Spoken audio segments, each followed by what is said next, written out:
ವಾಲ್ಮೀಕಿ ಅಭಿವೃದ್ಧಿ ನಿಗಮದ ಒಬ್ಬ ಪ್ರಾಮಾಣಿಕ ಅಧಿಕಾರಿ ಚಂದ್ರಶೇಖರ್ ಅವರ ಆತ್ಮಹತ್ಯೆ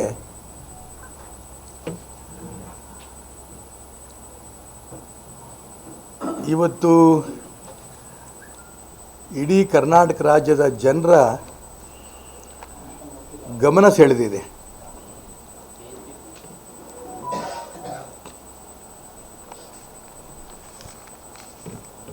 ರಾಜ್ಯ ಸರ್ಕಾರದ ಭ್ರಷ್ಟಾಚಾರವನ್ನು ಒಬ್ಬ ಪ್ರಾಮಾಣಿಕ ಅಧಿಕಾರಿ ಬಹಿರಂಗ ಮಾಡಿ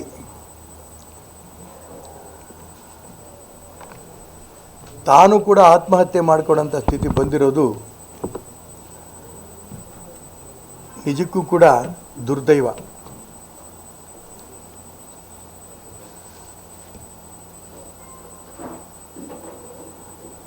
ಪ್ರಾಮಾಣಿಕ ಅಧಿಕಾರಿಯ ಮನೆಗೆ ನಾನು ಇವತ್ತು ಹೋಗಿದ್ದೆ. ನಾವೆಲ್ಲರೂ ಕೂಡ ಆ ಒಬ್ಬ ಚಂದ್ರಶೇಖರ್ ಮನೆಗೆ ಹೋಗ್ಬಿಟ್ಟು ಬಂದ್ವಿ ಇವತ್ತು. ಇದೀಗ 10 ಹಲವು ಬಗೆಯ ತಾಜಾ ಮಾವಿನ ಹಣ್ಣು ಲಭ್ಯ.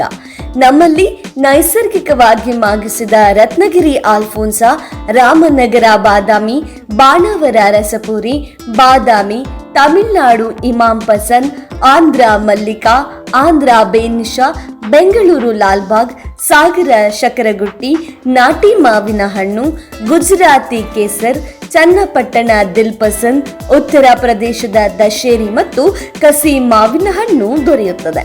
ಹಾಗಿದ್ರೆ ಹಿಂದೆ ಸಂಪರ್ಕಿಸಿ D Malkappa and sons, APMC yard, Shivamogga.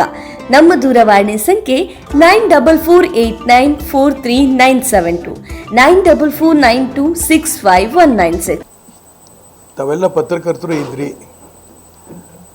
ಇದಾದ ನಂತರ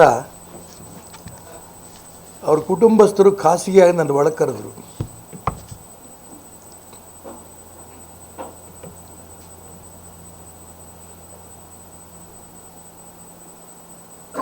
ಅವ್ರು ಹೇಳಿದ ಮಾತು ಕೇಳಿದ ತಕ್ಷಣ ಕರುಳು ಕಿವಿಚಿ ಬಂತು. ಇದು ಎಷ್ಟರ ಮಟ್ಟಿಗೆ ನಾನು ಹೇಳ್ತಾ ಇರೋದು ಆ ಚಂದ್ರಶೇಖರ್ ಹೆಂಡತಿಗೆ ನೋವು ತರುತ್ತೋ ಬಿಡುತ್ತೋ ಗೊತ್ತಿಲ್ಲ. ಆ ಅಮ್ಮ ಯಾವ ಕಷ್ಟವೂ ಕೂಡ ಹೊರಗಡೆ ಹೇಳ್ಕೊತಾ ಇಲ್ಲ. ಆದರೆ ಅವ್ರ ತಾಯಿ, ಅವ್ರ ಅಣ್ಣ ತಮ್ಮಂದರು, ಅವ್ರ ಮಕ್ಕಳ ಹತ್ರ ಮಾತಾಡಿದಾಗ ಆ ಚಂದ್ರಶೇಖರ್ ತನ್ನ ಹೆಂಡತಿಯ ಒಡವೆಯನ್ನು ಬ್ಯಾಂಕಲ್ಲಿ ಒತ್ತೆ ಇಟ್ಟು 20 ಲಕ್ಷ ರೂಪಾಯಿ ತನಕ ಸಾಲ ಮಾಡಿದ್ದಾರೆ.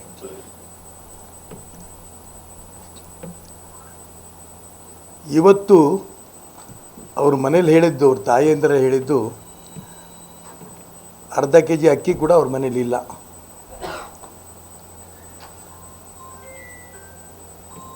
ಕಡು ಬಡತನ.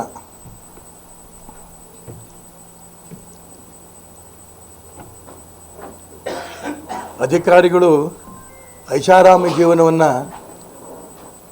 ಮಾಡ್ತಾ ಇರೋದು ನಾವೆಲ್ಲರೂ ನೋಡ್ತೇವೆ.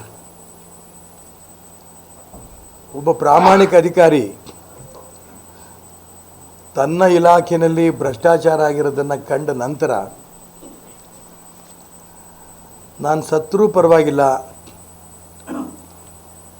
ಈ ಭ್ರಷ್ಟಾಚಾರದಲ್ಲಿ ತೊಡಗಿರೋರಿಗೆ ಶಿಕ್ಷೆ ಆಗಬೇಕು, ಭ್ರಷ್ಟಾಚಾರ ನಡಿಬಾರ್ದು ಅನ್ನೋಂಥ ಭಾವನೆಯಿಂದ ಅವನೇನು ಡೆತ್ ನೋಟ್ ಬರೆದು ಸತ್ತಿದ್ದಾರೆ ಅವರು. ಇದನ್ನು ರಾಜ್ಯ ಸರ್ಕಾರ ಗಂಭೀರವಾಗಿ ಪರಿಗಣನೆ ಮಾಡಬೇಕು. ಎರಡನೇದು, ಪರಿಹಾರದ ಬಗ್ಗೆ ನಾನು ಯಾಕೆ ಹೇಳ್ತಿದ್ದೀನಿ ಅಂತಂದರೆ, ಶ್ರೀಮಂತರಾಗಿದ್ದಿದ್ರೆ ಬಿಡಿ ಅಂತ ಹೇಳ್ಬೋದಿತ್ತು. ಲೂಟಿ ಹೊಡೆದಂಥ ಅನೇಕ ಅಧಿಕಾರಿಗಳಿದ್ದಾರೆ.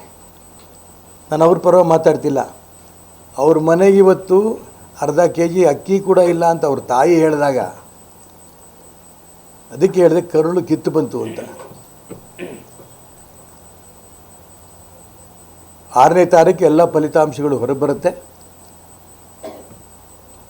10ನೇ ತಾರೀಕು ಒಳಗಡೆ ಮಾನ್ಯ ಮುಖ್ಯಮಂತ್ರಿಗಳು, ಗೃಹ ಮಂತ್ರಿಗಳು ಈ ದಿಕ್ಕಲ್ಲಿ ಗಮನ ಹರಿಸಿ ಅವ್ರಿಗೆ ಒಂದು 50 ಲಕ್ಷ ರೂಪಾಯಿ ಪರಿಹಾರ ಬಿಡುಗಡೆ ಮಾಡಬೇಕು. ಇಲ್ಲ ಅಂತಂದರೆ ನಾವು ಶಿವಮೊಗ್ಗ ನಗರದ ನಾಗರಿಕರಿಂದ ಹಣ ಸಂಗ್ರಹ ಮಾಡಿ ಆ ಕುಟುಂಬಕ್ಕೆ ನಾವು ಕೊಡ್ತೇವೆ.